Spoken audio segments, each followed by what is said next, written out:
I didn't always have my 827.2 hours of Stardew Valley. I used to be a noob just like everyone else, but now with my endless knowledge, I'm going to share upon you some of the mistakes I made so you can avoid them. If you made one of these mistakes, you legally have to subscribe. Enjoy. One of the biggest mistakes that so many people have made is when you first get a dino egg from like fishing, or you get insanely lucky and somehow manage to get it from an artifact spot. I don't think I've ever gotten one from an artifact spot. I usually get pretty lucky fishing wise, but never an artifact spot. And the worst mistake you can make with that dino egg is you donate it to the museum. Because, you know, you see the pop-up text is like, hey, you can donate this to Gunther to find out more about it. So you head over and donate the item, don't give it a second thought. However, you made a huge mistake. You can actually get infinite dino eggs using the single dino egg, and you have messed up. Everyone's made this mistake at some point in their life, I guarantee it. It's no biggie, just a bit inconvenient, because you can find dino eggs relatively easily. This is another one in the similar vein as the previous one. It's basically when you find your first prismatic shard. You know, you're super excited, and once again, you see that donation text, you know, little monkey brain's like, oh, I should donate it. Awesome. So you head over and donate it, and, you know, it's not a crippling loss. You can find them relatively easily, but I've seen some pretty unlucky people only get one during their entire save, so they're kind of stuck without galaxy weapons. If you're stuck in this situation, just do a lot of skull caverns. You'll eventually get lucky if you head to deeper floors.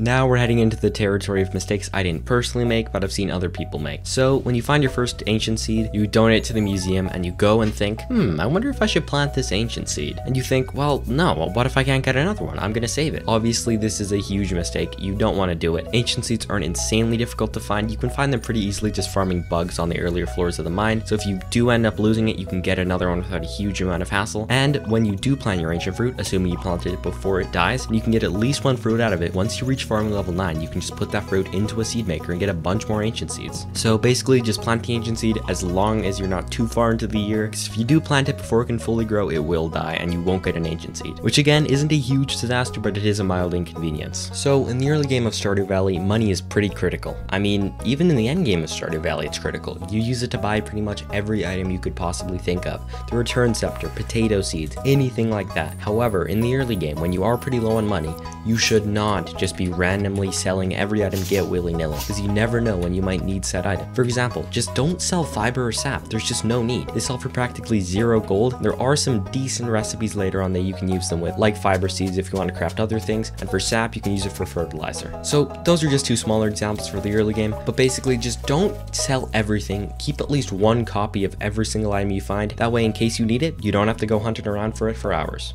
And to keep all those items you're now saving, just go ahead and make a few more chests. You can never have too many chests. Trust me. I normally start at the game with 1 chest, then expand to 2, and usually when I'm at a decent point where I can afford it, I just go ahead and make like 10 or 20 chests. Yes, I know that's a lot, but it's worth it. You can go ahead and color code all of them and organize all your items so much easier. They're really cheap to make, only 50 wood. That's like 500 gold at Robin's early game. It's nothing. So just go ahead, make a bunch more chests. It'll help you so much organization and storage wise. Also, here's a quick chest tip. You can go ahead and put 2 chests by the exit of your farm, 1 for museum items and 1 for community center items. That way you don't accidentally sell them or just lose them in the mess of items you have.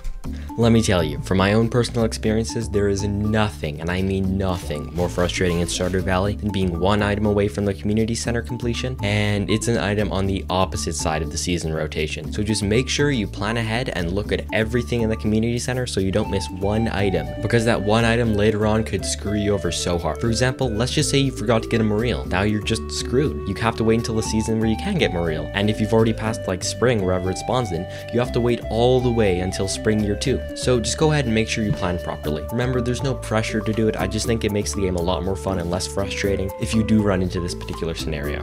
Now, you know how everyone always says that love is priceless? Well, they are very wrong. Dating some people can be extremely expensive. Some people's loved gifts include valuable crops that cost a lot of money, or for example, salad. I always go bankrupt buying salad for Leah. It's kind of a poor financial choice, but I think it's worth it. So basically what I'm saying is, go ahead, chase that NPC if you want. Just keep in mind to keep your finances first. That way you aren't screwed when you inevitably need that extra 100 gold that you just spent on salad to actually buy the last crop you needed for the community center. This is a mistake I witnessed firsthand that I genuinely think think made someone quit the game. So I was watching a streamer and they had just planted a huge harvest of potatoes. I had just joined the stream like a couple minutes ago and I hadn't noticed what day of spring they were on. Can you guess what day of spring it on? It was the 27th of spring. That means the potatoes will not have time to grow, meaning he just lost all of his money because he won't get a single return on investment from those potatoes. So he basically just screwed himself. Let's just say I genuinely never saw that man stream Stardew Valley again. So just make sure that you see how long it takes for a crop to grow, and if you're not 100% sure if it's going to grow in time or if you have enough time to do 2 harvests, head over to the Stardew Valley crop planner because you can place a day where you're initially going to plant the crops and then it'll show you exactly when the crops finishes and when you can replant. It'll save you a lot of pain, trust me.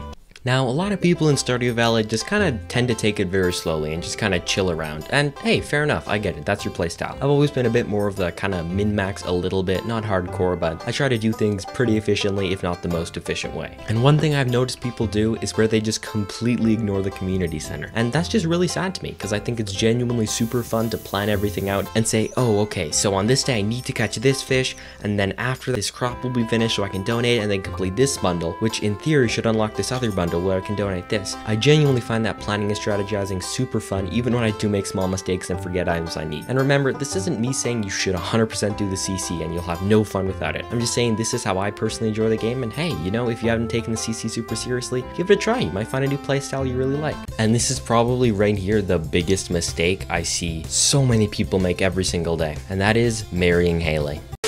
Okay, I don't want to sound stupid, because this is such a stupid mistake for me to admit to making. I know I'm gonna get mocked for it, but when I first started playing Stardew Valley, I planted a 3x3 of beans. I'm sorry. So if you didn't know, you actually can't walk through certain crops. I call them solid crops just because, you know, you can't walk through them. Other people call them trellises. Other nerds call them trellises. I think solid crops is better, so please spread the good word. But anyways, so I just had a bean in the middle that I just couldn't reach, which was kind of embarrassing because I did it on a multiplayer farm and my friends endlessly mocked me for it. This small mistake almost screwed me out of a year 1 CC. So basically, if you didn't know, there's a bundle called the Animal Bundle that requires you to get various items from animals, and let's just say I did not start working on it soon enough, because you need a max upgraded barn and a max upgraded coop to complete it, and that's expensive. It takes a lot of wood, a lot of stone, and a decent amount of planning. And then after that, you still need to buy an entire pig, because one of the items is a truffle, and truffles are produced by pigs. Obviously, I didn't want to YOLO on the traveling cart, even though I did have a small chance to get one there, so I had to panic build animals. So what I'm trying to say is go ahead and build some animals. They're just kind of fun to take care of. The baby duck is so cute. Honestly, you should build a coop to at least level 2 purely so you can have a little baby duck wandering around for a little bit. But also, they make good money. You know, once you get the artisan profession, that's a solid chunk of change. I made like 50k just by saving all my mayonnaise up and selling it when I reached level 10 farming for the artisan bonus. It's super good money. It's kind of satisfying, and the ducks, man, it's just the ducks, let me tell you.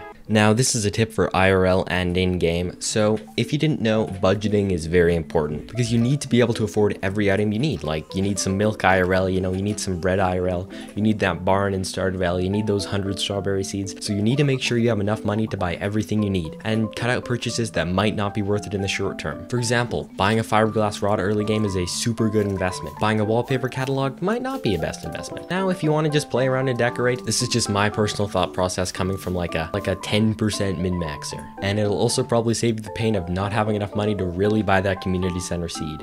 This is a huge mistake people make that is unironically critical. I'm not trolling like the Haley one. And that is, stop and smell the flowers. You know, take your time. I know this kind of goes against some of the other tips I made, but I think you can balance min-maxing and also just chilling a little bit. You know, not every day has to be grinding. Some days can just be decorating, hanging out, chilling. So don't rush through. For example, like let's say you really want to make a lot of money. Find some creative ways to make it. Don't just plant crops, sleep for a week, harvest them, plant crops, sleep for a week, harvest them, because I think that can take a lot of enjoyment out of the game when you're just mindlessly grinding away at a number. Make sure you're stopping and doing things you enjoy. Now, if sleeping every week and harvesting crops is genuinely how you enjoy the game, go ahead. And if you only decorate, try min-maxing for once. See how much money you can make in the first spring. You know, you might enjoy it. So just try every playstyle at least once, in my opinion, because you never know, you might find something you really love. A smaller mistake, but it was actually really bad because I almost ended up losing one of the fish that I cannot get back, and that is almost accidentally cooking my legend fish into sashimi. So for whatever reason, I just caught my legend fish and I was walking over to the kitchen to make sashimi for probably like the community center. So I had another fish in my inventory and I clicked sashimi, and for whatever reason it just took the legend fish instead. I don't know why it did this, but it did. Thankfully I noticed before the day ended and I reset the day. But if I had not noticed, there was basically nothing I could have done.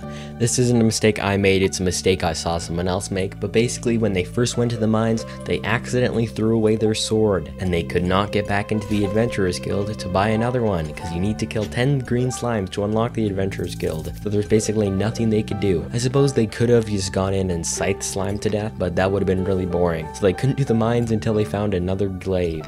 In case you're wondering why didn't they just restart the day, I guess they just didn't notice. Backpacks in Stardew Valley are critical. I would genuinely go insane if I only had 12 inventory spaces, but some people just don't buy them even though the first upgrade is only 2,000 gold. That's basically nothing, that's like one potato harvest. Go ahead, pull the trigger, I think it's completely worth it. And you know, you don't really need the third backpack upgrade for ages. I normally don't buy it until like end of year 1-ish, because it is 10,000 gold, which is kind of expensive when you're going for year 1 CC because you need every single penny, but it's definitely worth it when you can eventually afford to drop that money. This is another thing that probably won't happen to you, but I have heard it happen to other people. So basically when they first go to the mines, they make it down a few levels, then they come back a few days later and they just don't notice the elevator, so they just don't end up using the elevator, which is obviously, it genuinely makes the mines impossible to complete unless you bring like hundreds of staircases, because you have to start at floor 1 every single day. So please make sure you're using the elevator. If for whatever 1 in a billion chance you're doing this right now, use the elevator. It's slightly up and to the left of the staircase. If by chance you just got your harvest of crops and you're like, hey, I'm gonna head over to Pierre's and buy some more seeds, and then you notice it's Wednesday. So please, if you have to get down a harvest like right now, otherwise you won't have time to do it, look at the date and see, hey, okay, my crops are gonna finish in 1 day, so I should buy the crops today, because tomorrow Pierre's gonna be closed. This is a mistake, again, I'm guilty of, and that is just chopping every single tree on my farm, so no more trees are there. This is a mistake because you really need wood, and the best way to get wood early game, because you don't generally have a lot of money to spend on wood, is to chop down trees, of course. So you chop down your first layer of trees, you chop down every single tree on your farm. Okay, boom, I got tons of wood, everything I need to buy. Then later on, you need more wood. You head back to your farm. There's no trees to chop down. So please make sure you at least leave the stumps so more acorns can spawn, so you can get more trees and, you know, get more wood. Or, you know, just leave a few trees up because they do look nice and they can give you more wood.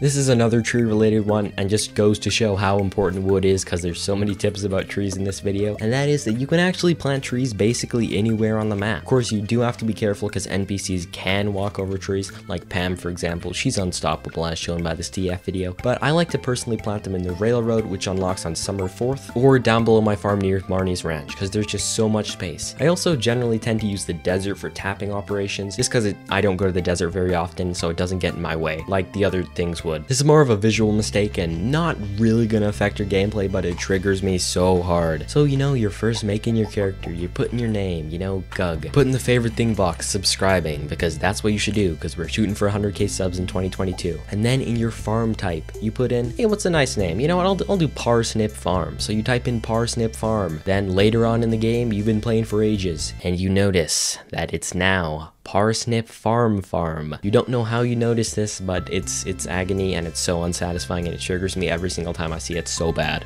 Now, this isn't as common as it used to be, but it did personally happen to me back in 2016 when I was still playing on the Xbox version. Basically, it was insanely late. I was panic running home from the mines with my friend, and my cat was blocking the door. I actually literally could not walk in and I passed out. This is because pets could stand directly at your door. I don't think this is as common as it used to be, but it was so rage-inducing when it happened and you pass out. You didn't lose too much because you were on your farm, but it was rage-inducing. Nowadays, of course, you can just repeatedly slam into them until they move out of your way. This is a mistake I make because I often just get caught up in whatever I'm doing, like fishing or mining, but that's passing out without being prepared for passing out. So you might be like, Waligug, how the heck can you be prepared to pass out? Doesn't that mean you're unprepared because you're not keeping an eye on the time? Well, yes and no. By prepared to pass out, I mean that you've leveled up a skill so you won't lose energy, and that you're confident that you can afford the up to 1,000 gold loss you can incur from this. However, I still do often pass out early game without a skill leveled up, losing a bunch of gold, which is kind of frustrating, but it's my mistake. You know, I gotta learn, improve, keep grinding. Thankfully, I've never made this mistake, but if you do, I'm so sorry. So let's say, for example, you make a huge mistake, like, I don't know, accidentally placing a bomb in your house house and blowing up your statues of perfection, what should you do? A. Do nothing, continue your day and eventually go to sleep. B. Panic, delete Stardew Valley, uninstall and find the nearest window. C. Just restart the day. If you answered C, you're correct. Wow, that's insane. I'm proud of you. But basically, just